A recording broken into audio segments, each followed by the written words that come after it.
Muito boa tarde, bem-vindos à Revista da Semana, edição do dia 28 de junho. O meu nome é Luís Matias e comigo estão José Faustino e Silvério Cunha, como é habitual, todas as sextas-feiras para analisar os temas que marcam a atualidade, ou marcaram a atualidade dos últimos dias. Nós falamos de temas muito próximos, muito presentes temporalmente. E começamos com a notícia de António Costa, que será o próximo presidente do Conselho Europeu. Irá tomar posse no final do ano. Os líderes escolheram também Ursula von der Leyen para continuar à frente da Comissão Europeia e a primeira-ministra da Estónia, Kaja Kallas, para chefe da diplomacia europeia. Ambas têm ainda de passar no crivo do Parlamento Europeu. Já António Costa toma posse em dezembro, como aqui frisei. José Faustino, era esperado, se calhar a surpresa é ter sido mesmo confirmado ou não, porque às vezes tanto anúncio prévio acaba por não resultar, mas aqui António Costa era anunciado há mais de 2 anos. Bom, sim, boa tarde, antes de mais.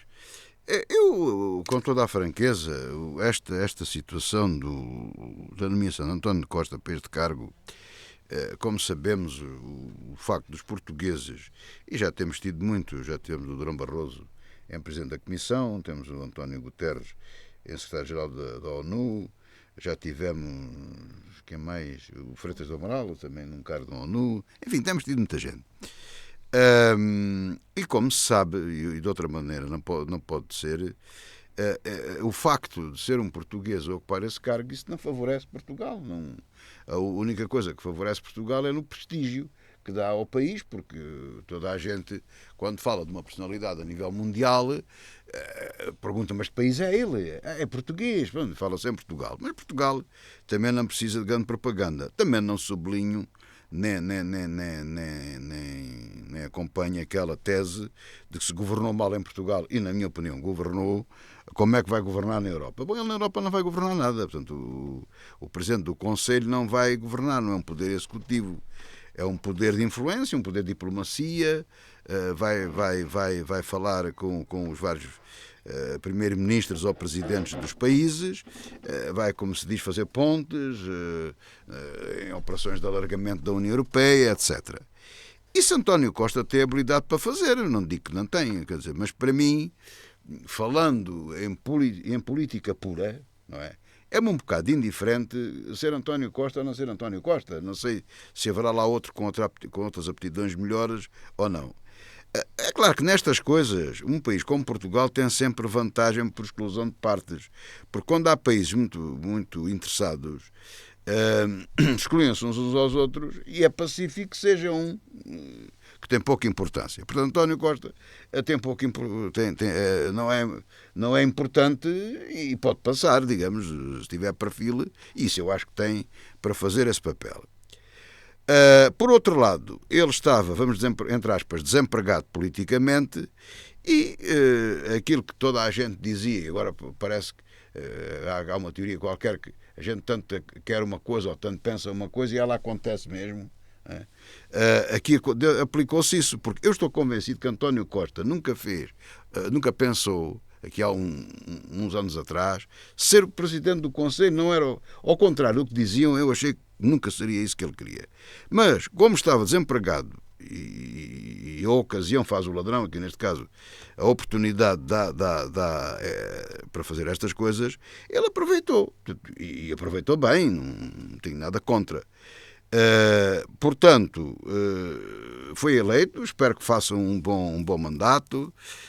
São 2 anos e meio, porque aquilo é partido, pode até fazer os 5, logo se verá. No caso, claro, por exemplo, o Orban barafustou muito, mas acabou por vir a amizade entre os 2 velhos companheiros e votou a favor. A primeira-ministra italiana absteve-se, está zangada, porque ela está disposta a alinhar, mas não lhe dá nada. Mas pronto, o negócio foi feito entre o Partido Popular, o Partido Socialista e Social Democrata e os liberais. E cada um, para já, manda um para cada sítio, não é? O Partido Popular até queria mais, mas foi o entendimento possível. Quer dizer, a senhora Meloni terá que se contentar, mas tem que lhe garantir isso, porque ela, enfim, para ser um consenso maior, terá que lhe garantir uma vice-presidência da Comissão, suponho eu. Também há uma proposta da Presidente do Parlamento Europeu, que isso tem que ser todos tratados, têm que ser todos eleitos no Parlamento Europeu, e pode não haver um alinhamento dos compromissos, não é? Por exemplo, ainda não se sabe, até à data presente, não é? Que, por exemplo, os deputados socialistas portugueses tivessem dito que iam honrar os compromissos. Portanto, os deputados sociais-democratas já o disseram, mas o Partido Socialista não disseram. Portanto, e podem trair esse acordo feito entre essas três principais forças. Se o fizer, é mesmo um ato de traição, na minha opinião. E espero que isso não aconteça, espero que corra tudo bem. Vamos aguardar para ver. E, naturalmente, que é normal que qualquer português como eu, ou como qualquer um de nós, deseje sucesso no exercício de funções ao Dr. António Costa. Então, a partir dessa tua frase, Silvério Cunha, boa tarde, bem-vindo. Justifica-se então este louvor, digamos, a António Costa, que tem sido feito pelo Governo e pelo Presidente da República? Também não podia deixar de ser. Eu acho que há aqui várias coisas que têm que se distinguir, embora nenhuma delas, digamos, seja separada. Todas as várias questões que aqui têm que se distinguir se podem separar entre si, embora se devam distinguir. Em primeiro lugar, é claro, há uma questão que é externa, que é geralmente genérica, não é? No Parlamento Europeu, as negociações dos grupos dominantes têm sido, efetivamente, no sentido de distribuir, digamos assim, as coisas e, portanto, o partido dominante tem a presidência da Comissão Europeia e os outros dois têm, geralmente, os outros dois lugares que vêm a seguir. O Presidente do Conselho Europeu e o alto representante da política externa. E aí variam, os liberais estiveram no Presidente do Conselho Europeu até agora portanto, os socialistas é que estavam com a alta representação da política externa, agora invertem as posições, portanto é um bocado esta a ideia.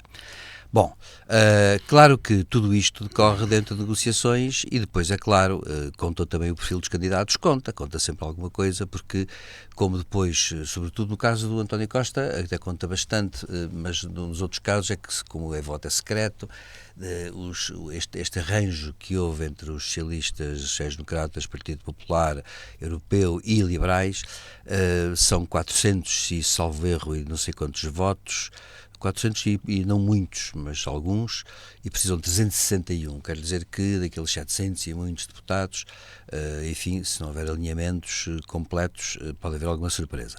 Também é verdade que uma questão que se colocou, que fez, a meu ver, demorar mais estas tensões e que provocou mais tensões, foi que Meloni, de facto, que representa um país muito importante, a Itália, que de facto não pode ficar para trás, a Itália é um país que tem que ficar para a frente, mas a questão de Meloni é uma questão diferente, é que a extrema-direita europeia dividiu-se em dois grandes grupos que não se entendem de facto entre si de forma nenhuma. E como não se entendem entre si, têm grandes divergências entre si. E porque se juntassem, por exemplo, seriam superior ao grupo liberal. Mas a verdade passariam a terceiro grupo, mas a verdade não são o terceiro grupo por causa disso, porque não se entendem. Claro que Meloni também tem outras razões para apressar, digamos, o timing político. Há uma coisa que passou despercebida a muita gente na Europa, é que há cerca de, não foi neste último fim de semana, foi no outro, salvo erro, ou foi neste último fim de semana, ou foi no passado domingo, ou foi no outro domingo, houve eleições autárquicas em Itália e Meloni e Salvini foram arrasados. O centro-esquerda ganhou a esmagadora maioria das cidades importantes italianas. Foi uma grande surpresa que veio ao de cima. Meloni desceu brutalmente a votação e ela não está nada satisfeita porque estão-se a acumular tensões entre os partidos da coligação e essas tensões têm vindo a não beneficiar nenhum deles.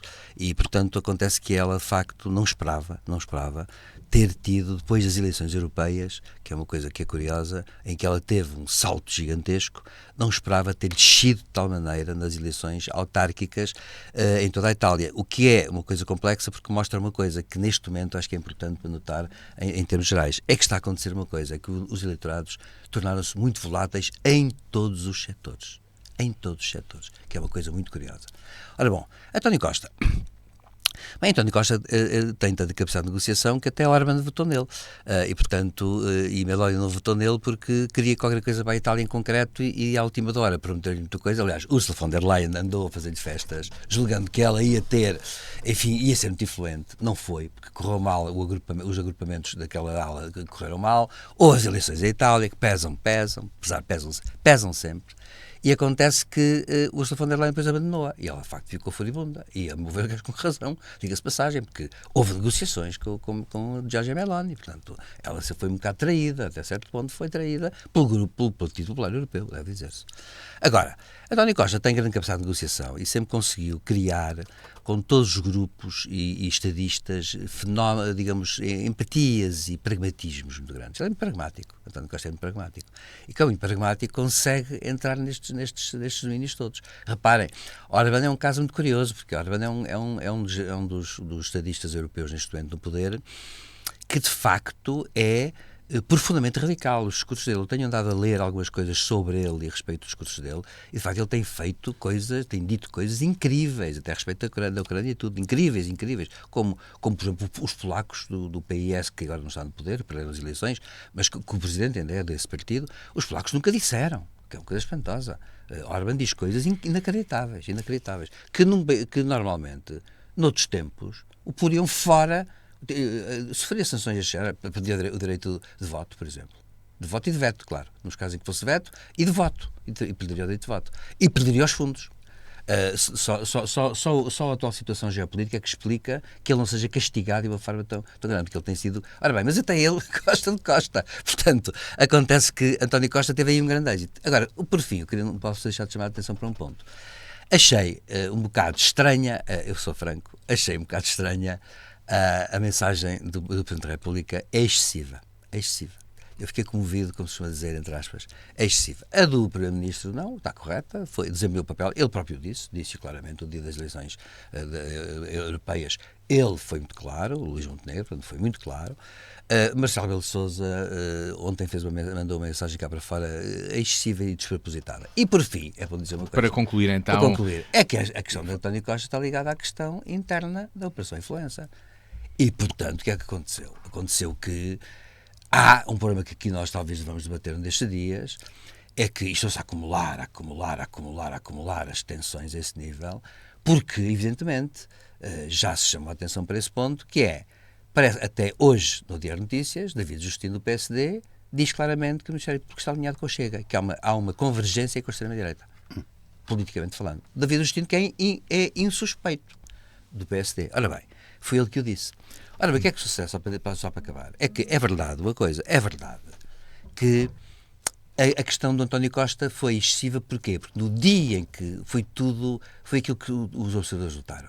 Parece que houve uma operação concertada de coincidência absoluta. E eu já aqui disse na passada semana que a minha doutrina do Roger Moore, não é? E, portanto, coincidências destas já não acontecem. E, portanto, há um problema agora e mais, há uma força muito grande com as declarações da Sra. Ministra da Justiça, que até ultrapassando as suas competências, veio dizer que, numa crítica completa à atual Procuradora, que o novo Procurador tem que saber arrumar a casa e saber liderar a questão. Iremos falar disso já a seguir. O que quer dizer que não tem sentido, portanto, o que está a acontecer. Ora, eu acho que a eleição de António Costa tem efeito interno, a esse nível politicamente interno. Já iremos aí chegar. Para já, as declarações de Cavaco Silva, o antigo presidente, defende eleições para desbloquear um impasse político aqui em Portugal. É assim que Cavaco entende que as maiores probabilidades de sucesso passam por ter uma reconfiguração parlamentar com a realização de eleições legislativas, antecipadas ou não. José Faustino, sente-se esse impasse atualmente? Irá sentir-se mais à frente? Faz sentido o que diz Cavaco? Vamos lá ver. O professor Cavaco Silva, de vez em quando, presenteia-nos com um artigo ou com um livro, não é? Portanto, ele o que faz, está reformado, tem o seu gabinete e estuda as coisas e depois não anda sempre aí a falar, é raro, mas quando fala toda a gente o ouve, portanto, e produz efeito. E quando escreve, toda a gente lê e por aí adiante.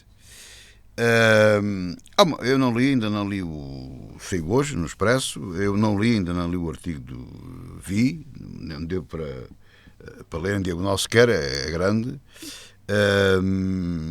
Mas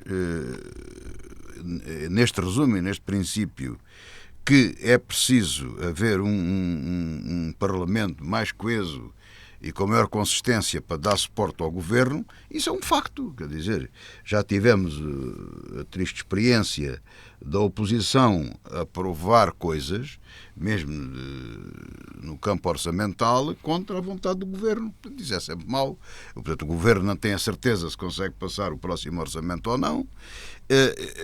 E era natural, havendo eleições, ou se isso depende do resultado delas, naturalmente, era bom que houvesse uma maioria confortável no Parlamento, podendo eventualmente não ser absoluta, mas ser uma coligação, um entendimento entre partidos que permitisse uma governação. Agora, e sejamos francos, quer dizer, esse entendimento neste quadro deste Parlamento seria possível, teoricamente, a nível de um bloco central, ou seja, o PSD, portanto, a AD, mas vamos simplificar, o PSD com o PS. Ora, isso é impossível devido às posições neste momento estarem extremadas. Portanto, não é compaginável um entendimento ou uma coligação com aquilo que as afirmações que produzem os seus líderes, os seus militantes, os membros, os deputados, os membros do governo, os ministros, etc. Portanto, isso é impensável. Outra possibilidade é uma coligação, um entendimento com o Chega, à direita. Portanto, uma coligação de direita. Ora, essa também se mostra inviável, porque o Chega, embora queira, o Chega tem que seguir uma agenda a que nós chamamos populista, uma agenda de ruptura muito radical em determinadas coisas, que não é também compaginável com um programa de governação como aquele que temos em presença. Por outro lado, em qualquer dos casos, numa coligação, num entendimento à direita ou à esquerda, ou até mesmo o próprio partido sozinho, o PSD, vai levar-nos a todos, ao país, a um beco sem saída. Ou seja, a ter que responder às promessas eleitorais, àquilo que lhe exigem de todos os lados, inclusivamente dos outros partidos mais pequenos.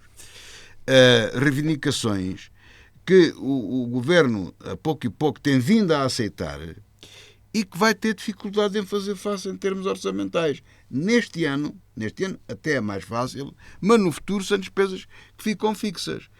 Quando neste momento a palavra de ordem e o acordo de regime devia ser tentar diminuir as despesas do Estado.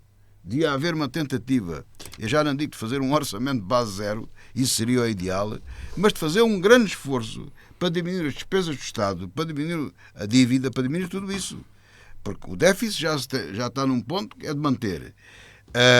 Esse era o caminho. Ora, estamos a seguir um caminho inverso. A solução de novas eleições, pois não digo que não. Agora, como ninguém consegue adivinhar, nem o próprio professor Cavaco Silva, qual será o resultado, também não sabemos se será, digamos, o remédio para o problema que temos.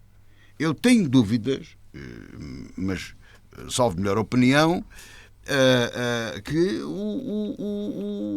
o resultado de umas eleições a realizarem-se, vamos dizer, dentro de poucos meses, não daria um resultado muito diferente daquele que deu. Qual seria? Praticamente um empate técnico do PS ou do PSD. Podia inverter-se, por exemplo, ser o PSD ser o PS, mas com o mesmo tipo de dificuldades. Portanto, ficaria mais ou menos a mesma coisa. Ou até outra vez o PSD, com uma diferença mínima. Portanto, está visto que as coisas estão neste pé. Poderia haver, mas eu também não acredito, uma grande deslocação, eu não acredito nessa tese, baseada no resultado das eleições europeias, que poderia haver um grande desgaste eleitoral no Chega e esses votos tendencialmente fugiriam para a AD. Eu não acredito nessa teoria e tenho muitas dúvidas que o resultado eleitoral fosse muito diferente daquele que temos neste momento. Cavaco Silva defende eleições para desbloquear um impasse político existente, Silvério Cunha. Bem, eu acho que o professor Cavaco Silva está a esquecer-se de duas coisas, a meu ver. Bem, uma delas temos o exemplo da Madeira, não é? Que vai ter para eleições, e porque o Chega acabou por não chegar a acordo com o PSD, depois de ter tido que tentar chegar a acordo, mas depois acabou por não chegar. Porque há e já direi o que é que eu penso, aliás, sobre o momento atual. Acho que o professor Cavaco Silva não está a pensar numa coisa que é a seguinte. A política, ao contrário que a maior parte das pessoas julga, porque nós vivemos no instante, não é? Nós vivemos o presente. Mas se nós fizermos comparações históricas, até não é preciso ir muito longe, não é? Históricas, nós verificamos o seguinte. Aconteceu sempre de tudo, ao contrário que se julga. A política tem uma regularidade espantosa, que é no tempo longo. Simplesmente o que tem acontecido ultimamente é que nestas transições dos sistemas políticos as mudanças são muito rápidas e depois tendem de novo a cristalizar-se num certo modelo. Isso aconteceu, aliás, em todos os tempos e nós temos visto isso, por exemplo, no caso a própria França, por exemplo, que já vem na Quinta República, há quem fale na Sexta, e acontece que são repúblicas que duram 40, 50 anos e depois o sistema tem que se readaptar e acaba por se readaptar de uma forma qualquer. Portanto, há uma certa regularidade nisto. Como é frequente, há uma coisa que os políticos esquecem-se, porque eu acho engraçado os políticos nesse aspecto são um bocado ingênuos. Eu digo ingênuos nesse sentido, são humanos, mas isso leva à ingenuidade de quem está no poder. Quem está no poder julga que agora é que vai ser. Não vai ser nada, agora não vai ser nada. Agora é o durante. Há um antes e há um depois. Isto nós chamamos do durante. O que é que acontece? É que a regularidade fez com que sempre todos os grupos políticos ideológicos acabassem por ter um pino e depois um down. Há de facto sempre isso, sempre aconteceu. É muito raro na história, historicamente falando, é muito raro, e é com conjunturas que podem ser explicadas até com muito rigor. E quando há confluência de multivariáveis, de variáveis múltiplas. Bom, portanto, o que está a acontecer agora é que está tudo um bocado de pernas para o ar neste momento. Porquê? Repare-se, as questões ideológicas não se põem neste momento assim. Eu já aqui, há dias, penso eu, que aqui disse que hoje em dia para mim a questão da esquerda-direita é etnonacionalismo de um lado, cosmopolitismo do outro, e o que acontece é que entre os etnonacionalistas há diferenças entre si, entre os cosmopolitas também, portanto há uma pulverização de posições. Nem todos partem do mesmo sítio, ou melhor, alguns partem de sítios semelhantes, mas chegam a resultados diferentes, ainda que os sítios são semelhantes. O que é que sucede? É que, por exemplo, o Chega não pode. Ao Chega interessa, por exemplo, que haja uma efervescência permanente. Porquê? Porque é um partido que ainda vive da efervescência. No dia, eu vou dizer, aquilo pior que podia acontecer ao Chega era ter que fazer uma aliança com o PSD e com a AD. Aliás, há muita gente à esquerda que diz, era já. Deviam fazer já. Porquê? Porque nessa altura verificar-se-ia aquilo que é o normal. Por exemplo, olha, dou-lhe um exemplo concreto. Há bocado falei do David Justino. O Chega foi o único partido que votou contra a reforma agora da Justiça e do Ministério Público. Porquê? Se passa a vida a falar das questões da Justiça. Devia, pelo contrário, ser o campeão. Mas não é. O que é suspeito, digamos assim, politicamente falando, claro. Agora, ao Chega interessa a efervescência. Portanto, não pode fazer pactos sólidos. Porquê? Porque se fizer pactos sólidos, fica preso àquilo e com o tempo o que é que sucede? É que o PSD à direita é o partido dominante. Mesmo relativamente à iniciativa liberal. A iniciativa liberal, aliás, não sobe, não consegue subir, precisamente porquê? Porque tem uma perspectiva mais genuína e não tão efervescente, e por isso, como é mais genuína, acontece que não tem os votos do eleitorado normal que vota no partido dominante, que é o PSD. No Chega vota outro tipo de razões e que, a meu ver, são múltiplas, são muito diferentes entre si e há muita gente diferente a votar no Chega pelas mais variadas razões. Portanto, o que é que eu penso? Acho que o Cavaco Silva está a esquecer um pormenor. É que a Ventura, por exemplo, nunca lhe interessaria, a não ser que tivesse ele a maioria e pudesse impor as condições a todos os outros. Mas como isso não é provável, eu não penso que isso... Mais, até aconteceu uma coisa. Aconteceu que verificou-se o seguinte. As eleições europeias, de certa forma, não são iguais às legislativas, nem podem ser, nem às autárquicas, não se podem extrapolar nunca. Mas há uma coisa que é verdade. A proximidade fez com que, por exemplo, se diga assim, há uma coisa que é verdade. O eleitorado não é fiável para nenhum partido, nenhum bloco. Ora, a meu ver, Cavaco Silva está enganado num ponto. É que julga que é. Está enganado. A meu ver, julga que o PSD vai conseguir captar os votos da direita, digamos, moderada e racional, como o caso da Iniciativa Liberal, por exemplo. A meu ver, não. A Iniciativa Liberal está consolidada naquela percentagem. E acontece que o Chega é um partido muito volátil. E eu queria terminar só com uma ideia que é a seguinte. Saiu um livro há pouco tempo, muito pouco, de Sociologia Eleitoral, de especialistas, nos quais eu, por acaso, colegas que eu acho que são bastante bons, e que mostraram uma coisa muito curiosa. Ao contrário do que se julga, a grande diferença das eleições de 10 de março, que deram ao Chega a votação que teve, ao contrário do que se julga, não vieram especialmente da abstenção. Vieram todos os partidos. E da abstenção também. E eles têm um estudo muito curioso, porque eles têm inquéritos de milhares de respostas e com métodos científicos de amostragem muito rigorosos.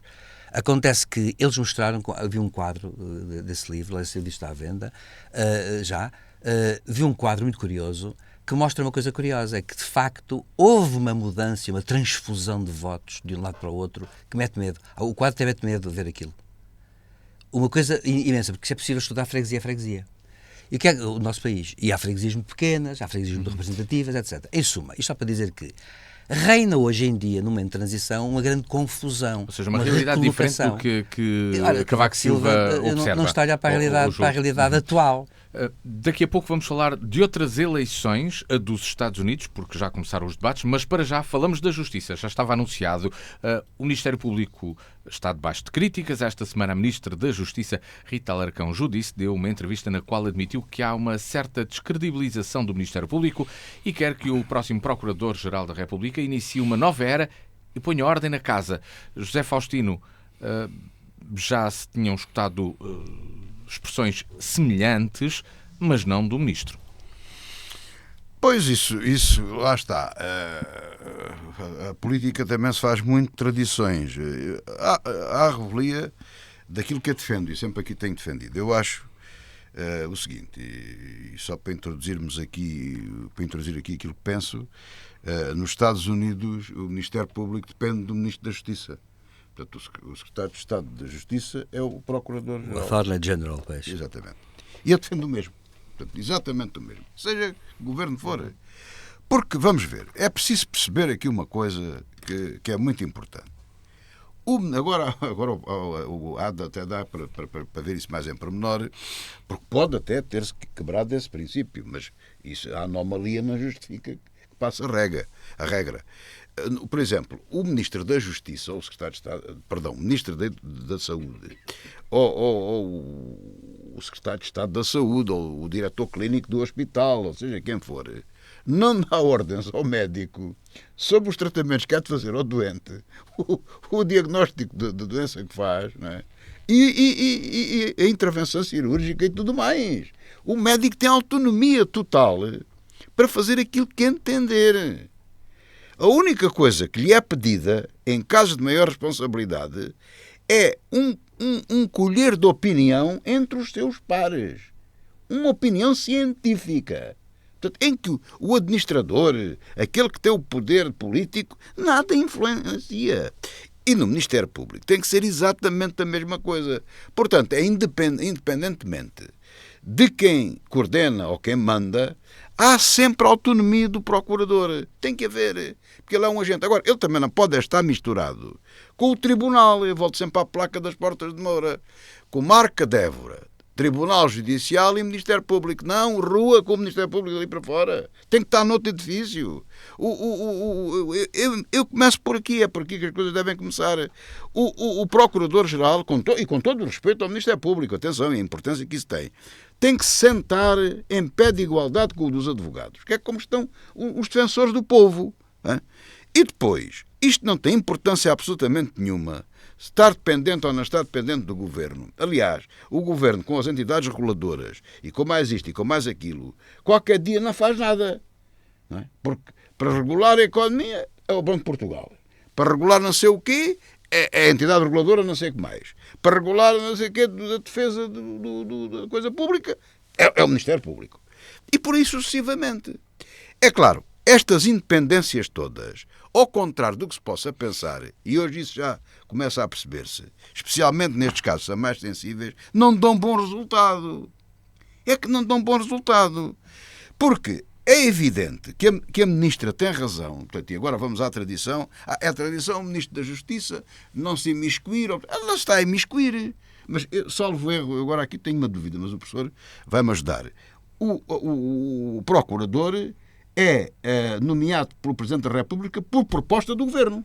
Sim. É assim. Mas é uma decisão do Presidente. Certo, mas é proposto pelo Governo. É proposto pelo Governo. Portanto, a Ministra da Justiça pode-se pronunciar sobre o perfil da Procuradora. Portanto, ela não extravasou aqui, no meu entender, nada das suas competências. Não é normal um Ministro da Justiça dizer aquilo que ela disse. É verdade. Mas também não é normal vivermos a situação da normalidade em que vivemos. E, portanto, ela respondeu à altura.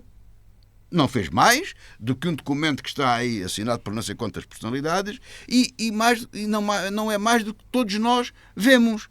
É evidente, salta aos olhos toda a gente. Inclusive, permite aquilo que o professor estava a dizer, que se diz que o Ministério Público é controlado por este partido, ou por aquele, ou por outro. Permite tudo isto. Então, não é verdade que tem que haver um órgão mais independente a superintender esta situação e o funcionamento do Ministério? Não é verdade que nesta formatação que temos, e não é previsível que aquilo que eu defendo se venha a pôr na prática nos próximos anos, que a Procuradora-Geral da República, que tem que ter um melhor serviço de comunicação com o povo, com a comunicação social, e que tenha que dar resposta a determinadas dúvidas que levantem sobre a Procuradoria. Eu acho que sim. Como também não é muito difícil analisar e dizer que esta senhora, não pondo em causa as competências técnicas dela, não está em causa os seus conhecimentos científicos, isso não está em causa, mas ela não tem perfil para o cargo que ocupa. Mas isto é uma coisa evidente. Agora, vai-se demitir, não se vai demitir? Eu acho que não. Está quase no fim do mandato, ela já disse que não quer continuar, o assunto está armado. E pronto, é uma situação penosa até ao fim, porque agora querem não ouvir no Parlamento, o que também é legítimo, não é? E ela vai ter que falar à força, porque ela tem andado em silêncio. Ora, um Procurador-Geral da República não pode ser um papagaio. Não pode andar sempre a falar, tipo como o nosso Presidente, que também, todos dizemos, fala demais. Tem que falar QB. Um bocadinho mais, um bocadinho menos, mas ali dentro daquilo que é normal. Ou então, se quer falar menos, tem um serviço de comunicação oficial, uma coisa estruturada, que comunica e diz à sociedade aquilo que se está a passar com os processos, com as dúvidas, com aquilo que pode parecer menos claro, ou mais, enfim, esclarecer. Aliás, o direito em Portugal e a justiça têm que começar a pensar seriamente, até os próprios tribunais, em ter um mecanismo de comunicação com o exterior, quer através da comunicação social, quer diretamente. Qualquer cidadão... Gabinete de comunicação? Exato. Qualquer cidadão pode ir à porta do tribunal ouvir o que diz o... Claro que não vai, quem vai é a comunicação social, depois transmite às pessoas. É assim que as coisas devem funcionar. Silvério Cunha, a Ministra, fala numa necessidade de dignificar a justiça. Pois, acontece que, claro, isto tudo tem a ver, há questões formais aqui, que naturalmente recortam as coisas e, portanto, naturalmente as instituições são instituições. Agora, é evidente que a situação atinge um ponto tal em que o contexto passa a controlar um bocado o lado institucional. E o que aconteceu foi uma coisa que, para se pronunciar sobre a Procuradoria-Geral da República, em rigor, quem propõe ao Governo, portanto, quem se deveria pronunciar seria o Primeiro-Ministro. E acontece que, ao ser Ministro da Justiça, isto teve um significado, a meu ver, devo dizer, politicamente falando, é claro. Professor, por exemplo, num processo de nomeação ou de proposta de um procurador, o Primeiro-Ministro deve ouvir o Ministro da Justiça. Vai ser o Conselho de Ministros. Conselho de Ministros, mas o Ministro da Justiça tem aqui uma predominância nisto, não há de ser o Ministro da Saúde ou o Ministro da Educação. É o Primeiro-Ministro. Está bem, mas é um lugar de tem eleição presencial, não é? Mas... Agora, seja como for, mas a verdade é esta, é que a Ministra da Justiça, ao dizer isto, a meu ver, deu uma grande canelada na Procuradoria-Geral. Agora, porquê? Porque é o contexto, pelo contexto, claro. Tem direito de fazer, portanto não seria uma canelada normalmente, seria uma observação. Só que como até hoje nunca se fez, acontece que ao fazê-lo e no contexto em que foi, claro, a percepção é de uma canelada. E hoje, aliás, nas redes sociais, a gente pede a admissão urgente da Procuradoria-Geral da República, dizendo que devia sair a pontapé, digamos assim, o que é uma coisa que eu acho que naturalmente inadmissível. Agora, a questão que se coloca é a seguinte. O paradoxo, eu sempre defendi aqui que o Procurador da República deveria ter, enfim, a ser reformada, para já é uma questão que pouca gente fala. O Conselho Superior do Ministério Público, bem como o Conselho Superior da Magistratura, tem uma maioria de magistrados da Casa e de procuradores. Não deveria ter, talvez. Talvez o órgão que controlasse, o órgão que controla, digamos, o Poder Judicial, deve ter uma maioria formada de outra maneira, com representantes, naturalmente, das pessoas da Casa, mas não com a maioria, digamos assim. Bom, esse é um lado da questão. Agora, o outro lado é este. Há uma questão interessante, o José Faustino falou nisso, que é a necessidade da comunicação. De facto, eu sou adepto que os magistrados devem falar pouco ou nada. Agora é assim, se é nada sempre. Ou então remetem para a entidade competente que pode falar. Então aqui é que, devido a esta porque nós, o José Faustino e eu, já concordámos uma coisa: os casos graves, curiosamente, são aqueles que aparecem na televisão porque são pessoas importantes. Mas isto acontece a cidadãos comuns, que ninguém conhece lado nenhum. Do dia a dia é um caso. Exatamente, e a justiça deve-se aplicar.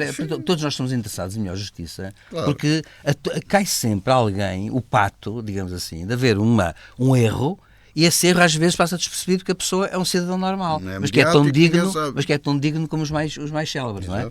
Ora bom, e o que eu acho é que falta aqui realmente tem que haver com um gabinete de comunicação. Porquê? Porque o que é que se nota aqui? Nota-se que sempre que há, claro, como o nosso país tem havido muitos acidentes, com a história dos processos, do segredo de justiça, das quebras, aliás, ainda hoje vi uma coisa que eu sinceramente ainda nem li bem, é que ao que parece há um lado do processo que está fechado ao público, mas está internamente aberto, o que significa que há montes de pessoas neste momento, internamente, que podem ver e saber coisas, o que é também uma coisa, a meu ver, duvidosa legalidade, diga-se passagem, porque assim, se há um procurador titular de uma investigação, ou um conjunto de procuradores, só eles é que têm acesso ao que se passa. E não pode ser uma estrutura interna onde qualquer um vai mexer por qualquer razão e ficar a saber e pode transmitir a quem quiser. Agora a questão que se coloca é esta, e é aqui que eu queria chegar. Há um paradoxo curioso. Eu que sou adepto do silêncio dos magistrados, por acaso sou sinceramente adepto do silêncio dos magistrados, em regra, e com uma lei de Asmanda, que diz só excepcionalmente devem falar. Ora bom, é nas ocasiões excepcionais que tem que se ouvir as pessoas que nos lugares ocupam lugares excepcionais. É o caso da PGR. E a PGR devia ter falado há mais tempo sobre 2 ou 3 coisas. E nunca quis falar. Só que, entretanto, foram-se acumulando erros, foi-se acumulando uma certa entropia no sistema. O sistema do Ministério Público, por acaso, mostra uma certa entropia. Porquê? Porque já não respeita nada, caiu já o segredo de justiça, as pessoas já vulgarizaram tudo, já se riem. É bom lembrar uma coisa, quando foi esta história do António Costa, já toda a gente dizia, no dia em que for a reunião, muito antes, 15 dias antes, aliás, há uma pessoa que até há 3 meses dizia isto, que dizia assim, depois das eleições de 10 de março, dizia assim, no dia em que houver a reunião, vão ver que vai acontecer qualquer coisa com o Ministério Público. Já toda a gente se ria a dizer isto, e não é que houve. Eu até se fosse, palavra de honra, agora vamos supor o que eu não quero acreditar. Eu não quero acreditar que há uma conspiração qualquer. Mesmo que fosse, já não seria. Mas mesmo que houvesse vontade de fazer isso, já não se fazia porque já estava adivinhado. Porque as pessoas já tinham essa percepção. O que significa, para quem faz, que não está a ver o filme. Porque o filme é que ninguém já acredita. Portanto, o rei vai nu. E o que acontece? Este caso do António Costa teve essa particularidade. É que levantou, foi tão incrível que o rei ficou nu, porque houve uma criancinha, como diz a lenda, não é? Que disse, o rei vai nu. E toda a gente então descobre que o rei vai nu. Ora bem, a procuradora, portanto, isto é um paradoxo. Eu que sou adepto do silêncio dos magistrados, acho que a procuradora aqui devia ter falado e nunca falou. Ela devia ter tido aquele momento oportuno, devia ter dito 2 ou 3 coisas em 2 ou 3 momentos. Não, até porque normalmente adota uma pose muito distante, muito fria, um bocado hostil para com a imprensa, inclusivamente, e depois não esclarece certas coisas que depois também quem pode esclarecer, como o caso do Presidente, aquele história do parágrafo, lembra-se do parágrafo, a Presidência da República que até podia fazer qualquer coisa, também não disse. Depois também há aquelas omissões do nosso Presidente que fala muito sobre certas coisas, não fala nada sobre outras, e portanto há aqui um desnível, uma irregularidade muito grande ultimamente, nota-se muito isso. Ele tinha aquela regularidade de falar sobre tudo. Agora não, há de reparar que agora é uma pessoa irregular. E acontece que a Procuradora, em suma, a Procuradora-Geral devia ter falado, já o que eu disse muitas vezes, há muitos meses, que em certos aspectos fundamentais impunha-se a palavra dela. Porque senão, qual foi também a percepção que falou, e com isto termino, para a opinião pública? É que ela não manda nada. E dá a impressão que é controlada por alguém. Ora, isto é que é inadmissível. Eu não acredito, eu não acredito. Eu acho que ela é uma pessoa qualificada. Fiquei um bocado alarmado quando há dias um procurador-geral adjunto, jubilado, escreveu um artigo num jornal intitulado Lucília Gago, é o título, e ele é muito prestigiado no meio da magistratura. E foi um artigo muito complicado, onde ele põe um bocado em causa a sua colega, e provavelmente amiga até, pelo menos, ou se não é, enfim, poderia ser, mas colega, e porque um procurador-geral adjunto é o máximo da hierarquia, depois disso só a nomeação política, é o equivalente a juiz conselheiro do Supremo Tribunal, e acontece quando ele diz isso, ele pode dizer, ele tem autoridade para o dizer, acontece quando ele faz essa crítica, lá está. O que eu noto, eu não quero acreditar que a nossa Procuradora-Geral não tenha controle sobre a situação. Isso eu não posso acreditar nisso. Se acreditasse nisso, então estava tudo no fim, estava tudo de rastros, não pode ser. Portanto, ela tem poder e o dever de falar porque ela tem auctoritas, tem autoridade. Mais que poder, tem autoridade, que é muito mais que poder, que é o poder legítimo. E, portanto, ela tem autoridade para falar. E este silêncio dela tornou-se tão incomodativo que agora tornou-se motivo de um bocado de chacota. E depois, agora, e eu termino, deixa-me só dizer isto ao Batista. Para terminar, e avançarmos aqui para as eleições norte-americanas. Eu esqueci-me só de dizer este ponto. É que, repare-se, eu continuo a achar que a questão do António Costa pode não ter nada a ver. Portanto, continuo a achar isso. Mas a chacota tem sido tanta que o silêncio da Procuradora não está a beneficiar. E eu acho que ela merece sinceramente, merece dever falar, porque eu acho que ela merece um melhor lugar. Ela merece, portanto, merece que nós percebamos as razões dela. Merece que ela diga até pelo menos, não, eu controlo a questão, eu sei o que é que se passa, aconteceu isto assim, está tudo na hora. Que ela sossegue o povo, afinal de contas, quando ela é um pilar também, queremos ou não, do Poder Judicial. Da Justiça em Portugal, vamos para as eleições nos Estados Unidos. Aconteceu o primeiro debate com os candidatos Joe Biden e Donald Trump. Um debate em que Joe Biden apareceu com pouca energia, voz rouca e aparente desorientação, em alguns momentos. Um Trump mais assertivo. José Faustino, a corrida eleitoral está a começar. Será que se irão verificar os prognósticos que apontavam para um Biden fragilizado fisicamente nestas eleições, face a um Trump diferente? Bom, aquilo que nos chega através da comunicação social é uma narrativa que se vai criando.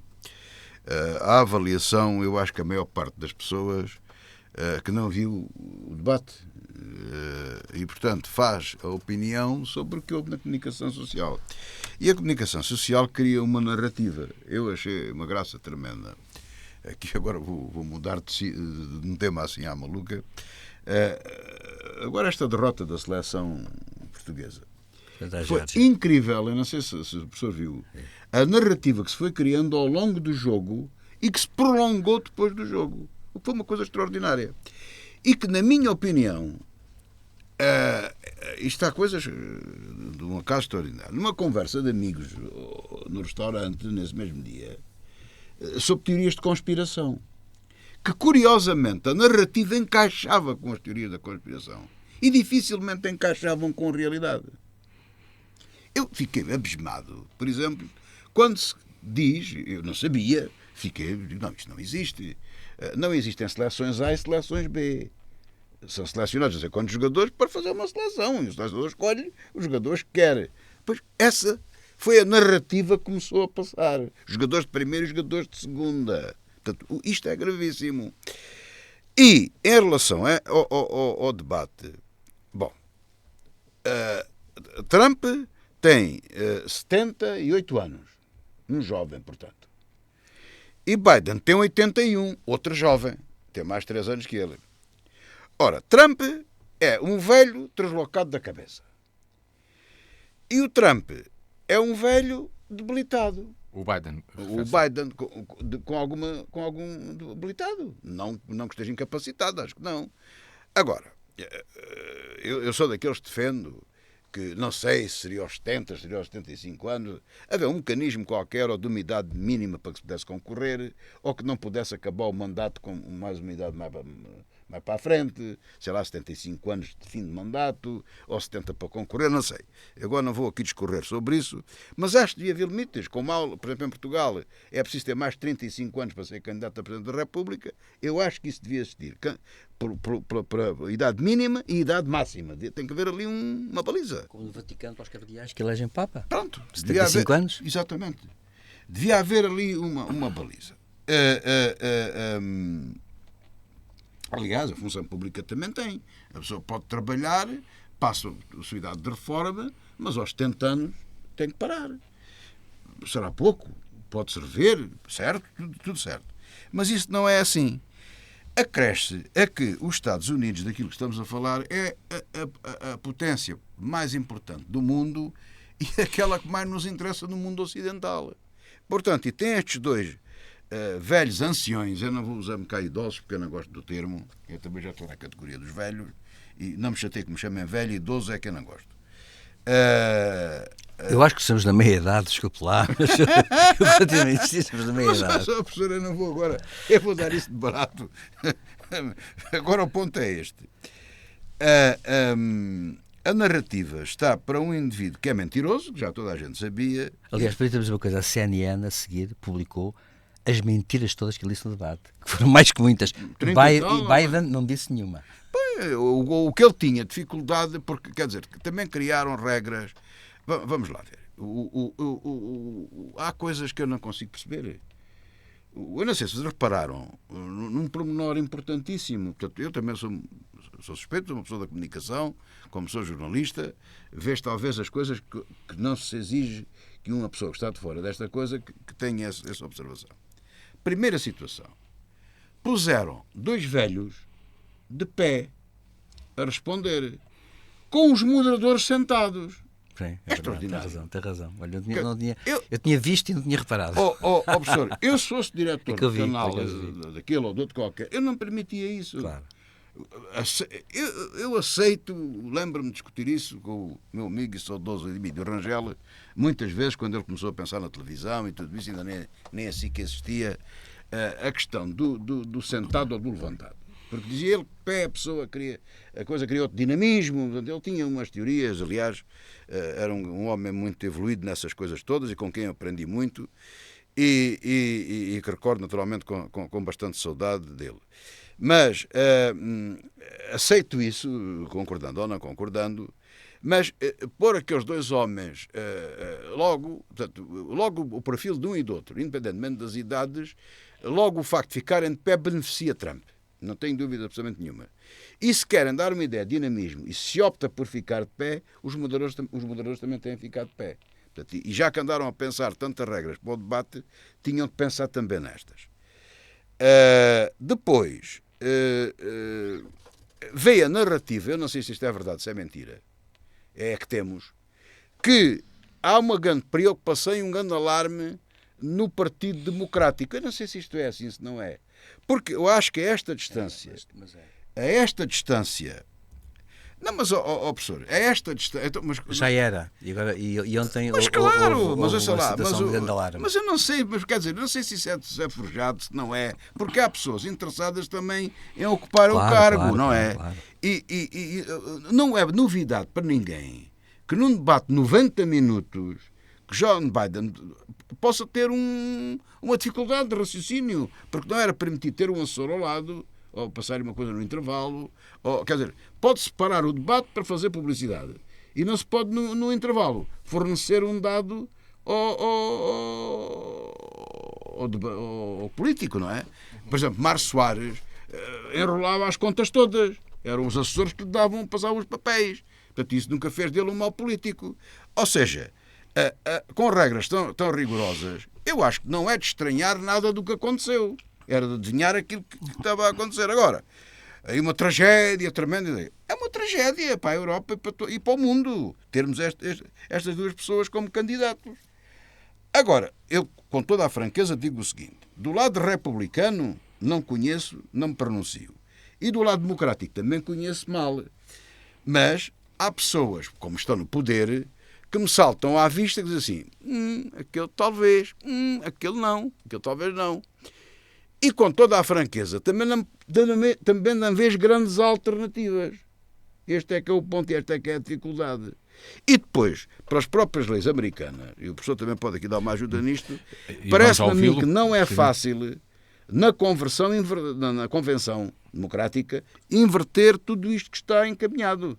Não é fácil. Não estou a dizer que é impossível, mas é complicado nos termos da lei americana. Já houve uma tentativa, já falei. Eu já Sr. Vercunha, vamos a uma análise. Eu também gostava de ver como é que ele se chama, o Tony Blinken, não é? O Anthony Blinken. Eu acho que esse era um excelente candidato. Sim, e há um outro bom candidato, que é o atual governador da Califórnia. Pois fala-se dele, mas eu não o conheço. Que é o Nelson a vice-presidente não é. Não, mas essa nunca quis ser, nem se reclama disso. Agora, a questão que se coloca é um bocado esta, mas voltando, digamos, eu começo por uma aparente anedota, mas que vem confirmar o que o José Faustin estava a dizer a respeito do que muitas vezes as imagens e as percepções mostram. Há dias, quando foi da reunião do G7, aconteceu um aparente incidente que os republicanos americanos usaram contra o Biden e que depois se veio a explicar que era tudo mentira. As filmagens, a Fox News filmou uma coisa que foi, num dado momento, estavam todos reunidos de pé, num campo qualquer, e o Biden afasta-se ligeiramente do grupo de chefes de Estado e começa a olhar para o outro lado, aparentemente para o vazio, e fica assim a olhar com o ar de quem estava perdido. E de repente verificou-se uma coisa curiosa. A Giorgia Meloni, que era a anfitriã, aproxima-se dele, dá-lhe o braço, começa a falar com ele e puxa-o de novo para o pé dos chefes de Estado. E foi-se logo dizer que o Biden estava a sentir-se perdido, não sabia onde estava, portanto, completamente... Essas imagens não passaram na televisão, curiosamente. Mas foram muito passadas. Passaram nas redes sociais. Depois de terem sido truncadas. Exatamente. Ora bem, o que acontece é isto, é que sabes que é mentira. Biden foi atraído por uma outra cerimónia que estava a decorrer a 200 metros e ele voltou-se para olhar porque estava a ver uma coisa qualquer que tinha a ver até com os militares e tudo isso. E estava a olhar e a Giorgia Meloni que foi chamá-lo só por uma razão, porque era a altura de tirar fotografia todos juntos e foi chamar-o, se o Presidente venha cá e tal, portanto, como se vê, foi uma pura falsificação. Ele ou qualquer outro Presidente pode ver um bicho qualquer, ele está ali, pode ter direito a olhar para o chão. Informalmente pode olhar para o chão, ou formiga e tal. E pôr-se cócoras se quiser. Exatamente. Ora bem, agora, a questão interessante é esta, é que isto é curioso mostrar isso. Agora, há uma coisa que é verdade. Trump, nestes debates, sente-se bem por uma razão. Trump começou por chamar logo a Biden, você sabe, chamou-lhe palestiniano. Tratou o Biden de palestiniano. Vejam bem isto, quer dizer, que é uma coisa absurda, não é? Absurda. Este palestiniano mostra que Trump não tem os alqueires todos bem medidos, porque, evidentemente que... Mas o grave não está aí, é que se ele tem público que acredita nisto, então... temos grande parte dos cidadãos americanos completamente desvariados, não é? Bem, essa é a primeira questão. Segunda questão, vamos mostrar o nível da conversa de Trump. A CNN depois passou uma data as mentiras que ele contou, ele só contou mentiras porque Trump sente-se bem aí, é muito ativo, porque ele inventa. Aliás, Trump já disse que não quer... O discurso após verdade. Ele diz mesmo uma coisa, ele diz que não quer que lhe deem dados, porque ele não precisa deles. Ele diz isto abertamente. Eu não quero que me digam nada. Não quero. Eu quero falar a minha vontade e o que me vier à cabeça. Portanto, ele vai discorrendo conforme tem um turbilhão de palavras. E como ele diz, dizem que em cada 10 palavras... É um ensaísta. Exatamente. E como dizem que em cada 10 palavras ele diz 11 mentiras, acontece que, evidentemente, uma pessoa dessas está à vontade sempre num debate. E ganha sempre um debate. Por muitos cuidados que haja. Ora bem, há uma questão, agora antes de voltar aos inconvenientes de Biden, há uma questão que foi chamada a atenção também por muita gente. Devo dizer que nas redes sociais há grandes especialistas da matéria que têm, aliás, seguidores da ordem dos milhões, que fizeram a seguinte observação. Disseram assim, há um que muito colocado disse assim, atenção, Biden é, como ele disse, um homem velho, a old man. Mas não está maluquinho. Não está maluquinho. E o que ele disse faz todo sentido. O que é como o homem mais velho fala mais devagar.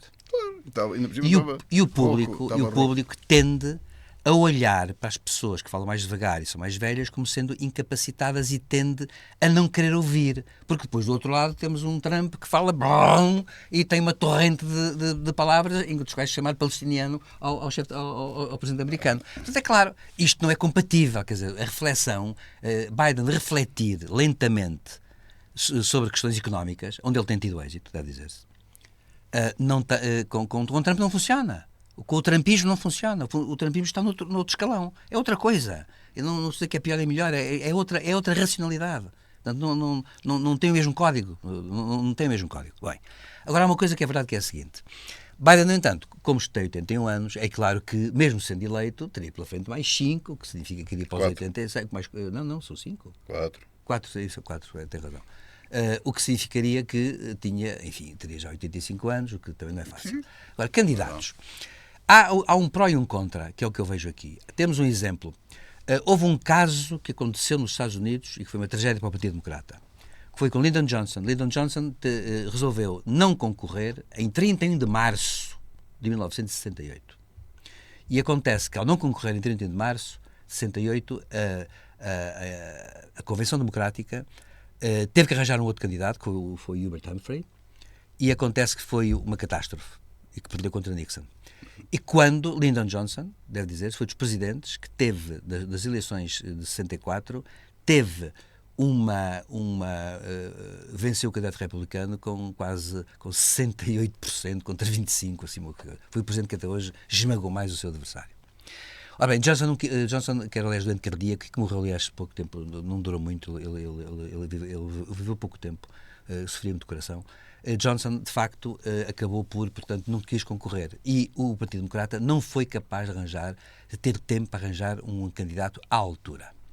Muitos dizem, agora é tarde demais, portanto não se deve arranjar outro candidato, tem que ser até ao fim. Outros dizem, não, é a altura de Biden, precisamente porque o debate foi antes das convenções, o que é um caso raro, se não até único. Normal é os debates presidenciais serem com os candidatos já nomeados. Como Biden não foi nomeado, isto pode ter sido uma forma de o Partido Democrata pôr à prova o seu candidato, por um lado, e internamente iniciar o debate. Porque também há aqueles que são adeptos do Biden. Mas é sempre um problema complicado. Agora, acontece o seguinte, para isso seria preciso que houvesse agora uma junção de vontade gigante para pôr um Blinken, por exemplo, ou para pôr o governador da Califórnia, que é uma pessoa muito popular e que tem grande êxito e é muito conhecido nos Estados Unidos. Claro, o governador da Califórnia é sempre conhecido nos Estados Unidos, não é? E acontece que é uma pessoa com muita força e é um tipo novo. Uhum. E essa pessoa vira de cima. Note-se que ele, na página dele, que eu sigo, na página dele, ele já tomou partido pelo Biden, muito forte, tem uma mensagem muito forte de apoio a Biden, muitíssimo forte, denunciando as calúnias e as mentiras de Trump, dizendo que aquilo não é debate nenhum e que Biden, de facto, apontou para dados económicos que nunca foram tão bons, curiosamente, nos Estados Unidos, e o povo americano, aparentemente, não vê isso, porque as sondagens, depois da saída, deram 67% a Trump e 33% a Biden. Ora bem, é verdade que a gente sabe que essas sondagens já houve casos de engano. Com Kennedy e Nixon foi a mesma coisa. Kennedy perdeu para uns e Nixon ganhou nas sondagens. Mas essa sondagem foi de quê? Da vitória no debate? No debate. Bem, acontece que... Porque para as sondagens eleitorais estão empatados. Agora, o que acontece é o seguinte, para terminar. Eu acho que, no entanto, se o Partido Democrata pensa num outro candidato, de facto, tem que ter... É já. E tem que pensar nisso já. E, claro, tem que ser como Biden, tem que ser um partido unido, não pode ser um partido desunido. Agora, vou dizer uma coisa com franqueza. Eu sinceramente, acho que Blinken, por acaso, é um homem que se tem feito um estadista e que seria uma pessoa com muita capacidade. E o governador da Califórnia também, porque se diz... o Biden já foi. Sim. E o governador da Califórnia também é o que se diz, é, dentro do Partido Democrata, uma estrela em ascensão e uma pessoa com grande capacidade. Temos de terminar o nosso programa, mas falamos sempre da questão dos conflitos. Neste caso da Ucrânia há apenas um desenvolvimento que gostava aqui da vossa análise, este acordo de longa duração com a União Europeia, um pacto de segurança que, no entanto, não prevê financiamento para lá de 2024, para já nesse documento. José Faustino, é um passo que tem vindo a ser dado por parte do governo ucraniano, conseguir fazer estes pactos de segurança com diversos Estados e, neste caso, com a União Europeia, o que é provavelmente promissor pelo menos para a Ucrânia em receber mais ajuda militar. Sim, ou pelo menos manter os aliados neste conflito. A leitura que faço é que neste momento estamos aqui numa encruzilhada complicada. Aliás, até pelos motivos que acabamos de falar. O que se passa é um conflito que está à espera das eleições americanas? Não é só das eleições. Seria trágico ficar à espera disso. Não é só as eleições americanas. Sim, não se pode estar à espera. Tem que estar com a vista lá. Mas também temos que estar com a vista nas eleições francesas, também temos que estar com a situação na Europa, em todo o lado, não é? E por outro lado, o desenvolvimento da guerra e todo este sistema Porque eu acho que o problema está outra vez bloqueado, porque a Ucrânia agora está a receber material constantemente e já tem ordem para disparar para todo o lado, não é? Portanto, aquilo agora é fugaz para todo o lado, é alvos militares. Eles isso tentam cumprir e honra-lhes seja feita. Os russos não. Portanto, a coisa está a cair outra vez num impasse. Situações anteriores vão se repetir, isto em termos militares, mas sobretudo isto anda tudo à volta do mesmo. Ou seja, Zelensky e a Ucrânia têm que criar aqui laços de colaboração na área militar e não só, até mesmo no dia depois da guerra. Com várias frentes, mas claro, sobretudo com a Europa com muita coisa que pode acontecer e também com os Estados Unidos. E por isso, e a meu ver bem, eles têm apostado numa estratégia de acordos unilaterais, em várias áreas, em vários aspectos, e isso irá trazer vantagens para a Ucrânia. Eu, só para terminar isto, e porque não tenho aqui uma visão... E também não temos muito mais tempo. Eu não sou otimista por natureza, tento ser realista. Mas penso que, mesmo correndo tudo aparentemente mal, a eleição de Trump, o crescimento da direita na Europa, etc., que também não é tão linear como tudo isso, que apesar de tudo, as coisas não se irão alterar no espaço de um ano, não se irão alterar substancialmente em termos da guerra na Ucrânia. Talvez seja mais alterável, digamos assim, no Médio Oriente, eu não quero puxar para aí agora a conversa por causa do tempo, do que propriamente na Ucrânia. Portanto, eu acho que a Ucrânia segue uma lógica mais certa, não é? E que está a ser delineada agora, mas é de facto fundamental que seja. E estes acordos unilaterais, na minha opinião, são fundamentais. Silvério Cunha, uma análise breve. Eu só queria dizer uma coisa que não posso... Eu penso, claro, que Zelensky anda a tentar arranjar apoios por todo lado, por uma razão, porque a situação de facto na Ucrânia está grave, muito grave, porque há muitos mortos. E neste momento a questão começa já a fazer pesar. O número de mortos conta, porque é claro, há algum tempo não há pessoas, não é? E portanto, e não é por acaso já baixaram 2 anos também a idade de incorporação, etc., que mostra que há dificuldades do lado ucraniano, claro, evidentes. E depois há aquela história de Putin fazer a guerra que lhe está a interessar fazer. O primeiro é este, é que Putin está no ponto em que quer. Bom. Mas eu queria chamar a atenção, de facto, já Faustino chamou a atenção para uma coisa que é, temos aqui várias variáveis, não é? E uma delas é as eleições francesas, que são muito importantes porque nós, neste momento, temos, de facto, um conjunto de pessoas que, se estiverem no poder, vão criar muitos problemas, digamos, à questão da Ucrânia. Eu chamo a atenção... Aí é a maior dificuldade. Sem dúvida. E só queria terminar com 2 coisas curiosas. Nós temos eleições em França depois da manhã, não é verdade? E a primeira volta, para a semana cá estaremos para falar da segunda volta e dos resultados da segunda volta, mas eu queria chamar a atenção para uma coisa curiosa. É que Jorge Attal, o candidato do Macron às eleições, num debate com o Bardella, aqui disse uma coisa que é espantosa, que Bardella está tão cego pela questão das origens étnicas que se esqueceu de 2 coisas. E antes de contar o Matias, deixe-me só contar, são 2 anedotas étnicas verdadeiras que vi na televisão. E estão, aliás, já nas redes também. Bardella, que é todo adepto das origens e quer dividir os franceses em franceses A e franceses B, não em função do nascimento do solo, mas do sangue, que é uma coisa que faz lembrar logo coisas esquisitas lá para 1933. Acontece que Bardella veio dizer o seguinte a Attal, ao primeiro-ministro de Macron, dizer assim: o senhor acha normal nomear um franco-russo para dirigir uma central nuclear? E a Attal volta-se para ele com uma calma e diz assim: e o senhor sabe quem é a senhora, eu não sei quantas, Volokova? E Bardella ficou assim a olhar para ele espantado, porque o Bardella é um jovem que não sabe nada, nunca teve emprego nenhum, deve dizer-se, viveu sempre, é um aparato chique do Rassemblement, não tem profissão. Bardella olhou para ele espantado e a Attal disse: a senhora, a madame Volokova é a vossa porta-voz e que está metida em todos os segredos no âmbito do Parlamento Europeu no que respeita às questões da guerra da Ucrânia, e é franco-russa e é a vossa representante, que é uma coisa que Bardella não sabia, que é uma coisa... Ele ficou de boca aberta e isto foi dito pelo Attal e nem sequer foi feito pela Via Forro, que é da esquerda. A segunda é a seguinte: hoje vem em muitos jornais franceses, Bardella é bisneto de um argelino. e é neto de um imigrante argelino e neto de um pai muçulmano que se casou em Marrocos e tem ainda por cima um avô italiano. É filho de imigrantes. Isto é espantoso ele dizer que tem que se dar aos franceses puros a nacionalidade.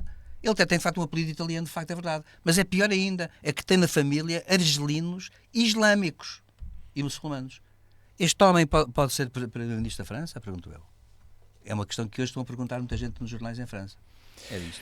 É assim que chegamos ao final desta revista da semana aqui na DNFM. O encontro com José Faustino e Silvério Cunha está marcado para de hoje uma semana, novamente para analisar os temas que marcaram a atualidade dos últimos dias. Até lá, tenha a continuação de uma boa tarde.